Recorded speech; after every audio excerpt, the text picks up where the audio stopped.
काँग्रेस नेते राहुल गांधी भिवंडी कोर्टामध्ये आज सकाळी हजर झाले। 2014 मध्ये राष्ट्रीय स्वयंसेवक संघाविरोधात त्यांनी एक वादग्रस्त वक्तव्य केलं होतं आणि त्या प्रकरणी राहुल गांधी कोर्टामध्ये आता हजर झालेले आहेत। या प्रकरणी राहुल गांधींना जामीन मिळाला होता, मात्र जामीनदार शिवराज पाटील चाकूरकर यांचं निधन झालं आणि त्यामुळे नवीन जामीनदाराचं नाव द्यावं लागणार होतं। हर्षवर्धन सपकाळ हे आता राहुल गांधींचे नवे जामीनदार असणार आहेत। राहुल गांधींच्या वकिलांनी कोर्टामध्ये जामीनपत्र दाखल केलेलं आहे।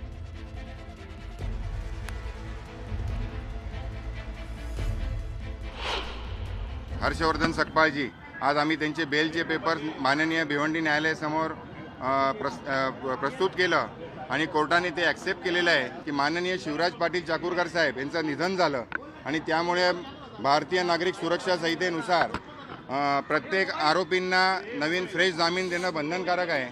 त्यामुळे आपले भिवंडीचे न्यायाधीश कोळसे साहेब यांनी तसा आदेश दिला की तुम्ही नवीन जामीन द्यावं आणि मग न्यायालयाच्या आदेशाप्रमाणे व भारतीय नागरिक सुरक्षा संहितेप्रमाणे आम्ही फ्रेश जामीन आज सबमिट केलं आणि भिवंडी न्यायालयाने ते ॲक्सेप्ट केलेलं आहे।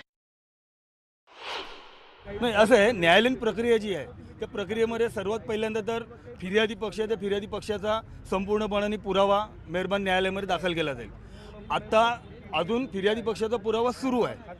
कदाचित आता ह्याच्या पुढे जो उलट तपास होईल त्यानंतर फिर्यादी पक्षाकडून आणखी काही साक्षीदार तपासले जाऊ शकतात। फिर्यादी पक्षाचा तपास पूर्ण झाला की मग त्यानंतर आरोपीला त्याचं स्टेटमेंट घेतलं जातं, ह्या केसबद्दल तुमचं काय म्हणणं आहे, आणि ते झाल्यानंतर आरोपीला जर त्याच्या बचावासाठी काही पुरावा द्यायचा असेल तर तो बचावासाठीचा पुरावा आरोपीकडून न्यायालयामध्ये दाखल केला जाईल।